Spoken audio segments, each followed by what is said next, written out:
Hello friends, after discussing the poem, we read the poem, explained the poem. Now we will move on to the discussion of the prosodic features of this poem.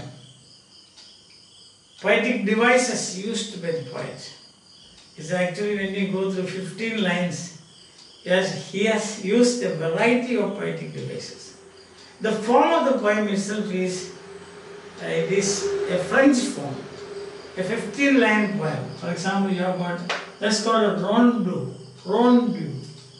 The pronunciation is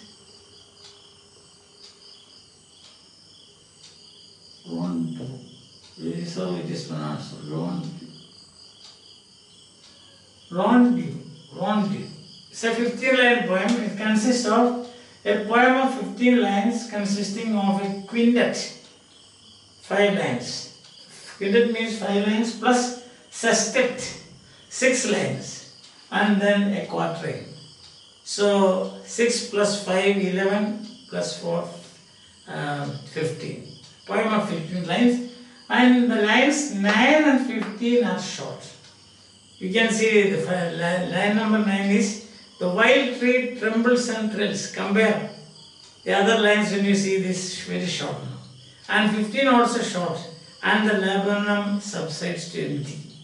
You can see that. Very good. So you can enjoy this poem more when you know the poetic devices. Yes. Short. The last line has a phrase taken from the first line.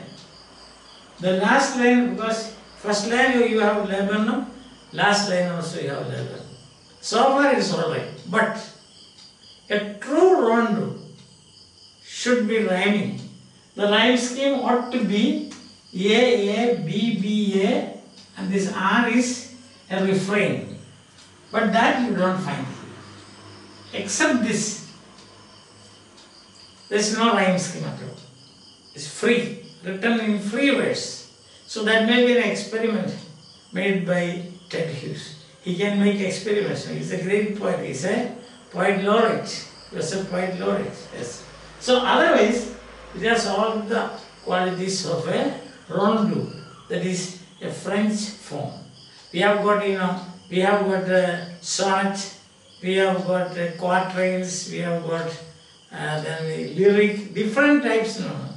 We have got a sonnet with, say, a Petrarchan sonnet you might have come across, 8 plus 6. Shakespearean sonnet 4 plus 4 plus 4 plus 2. That is couplet. Now here what happens is you have got a quintet, means 5 lines. 5 lines. Sestet means 6 lines. And finally you have got a quatrain.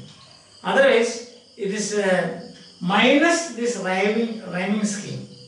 Rhyme scheme, it is a perfect rondeau written in the French model. It's usually used in French literature. Okay, that's first one.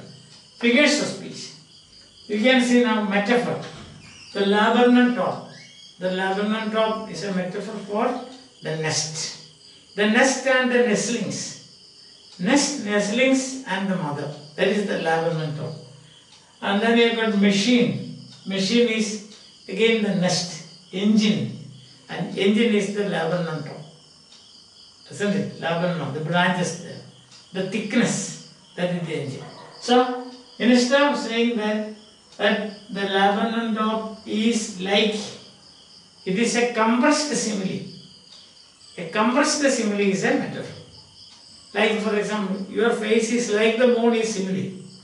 Your face is a moon. Straight away you said. Then what happens is, that becomes a metaphor. I think that is clear, you are familiar with it. Okay. Simile here, sleek as a lizard. Very simple, you can understand that.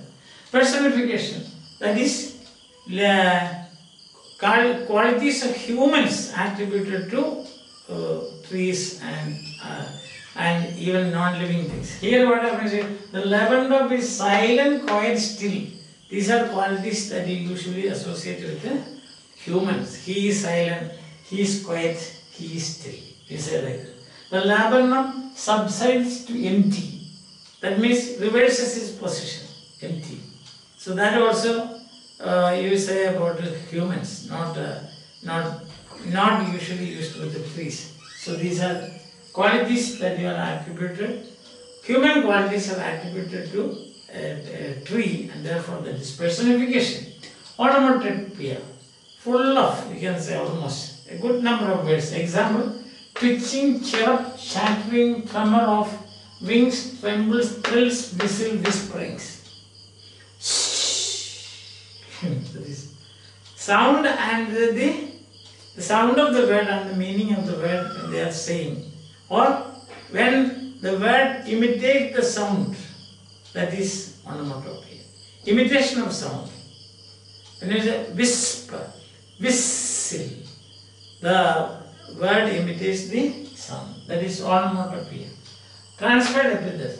Yellow September sunlight. It would have been, yellow should go not with the September but with sunlight. So you can say September yellow sunlight. And of course there is alliteration. Sorry. Alliteration, there is another one is alliteration. Isn't it? Alliteration also you will find here. That is September sunlight.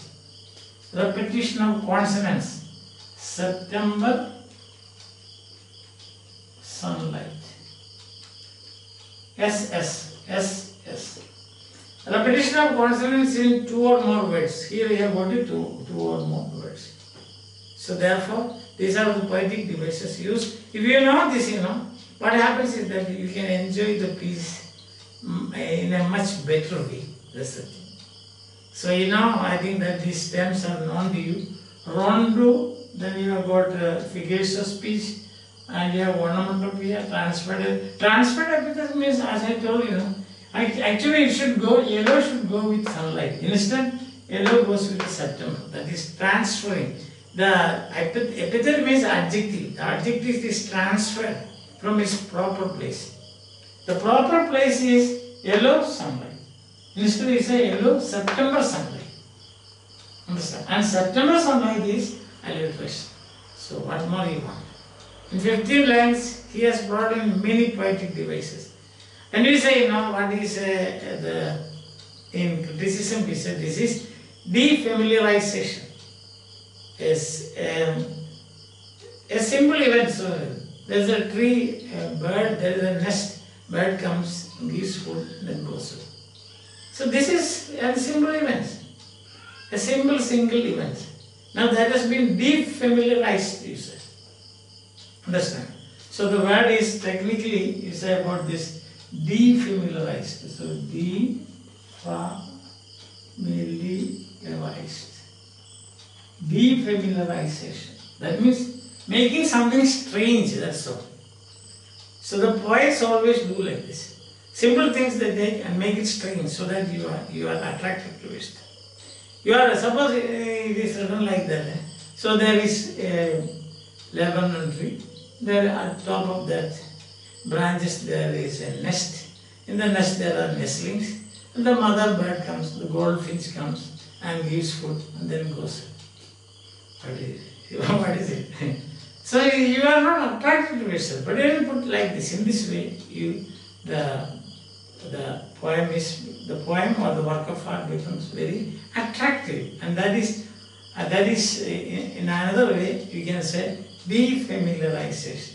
Now I think that when you know more of this, that is poetic device, onomatopoeia, transferred epithet, simile, metaphor, and then the form of the poem itself, you will be able to enjoy it more. That's the point. Okay? Hope that you have followed me. I have written it on the board so that you may write it down or make it clear. Sometimes when technical terms are used, it may not be clear. That's the reason why I have written it on the board. Hope that you enjoyed my class, and we can expect more classes on lessons of 11th and 12th classes. Understand?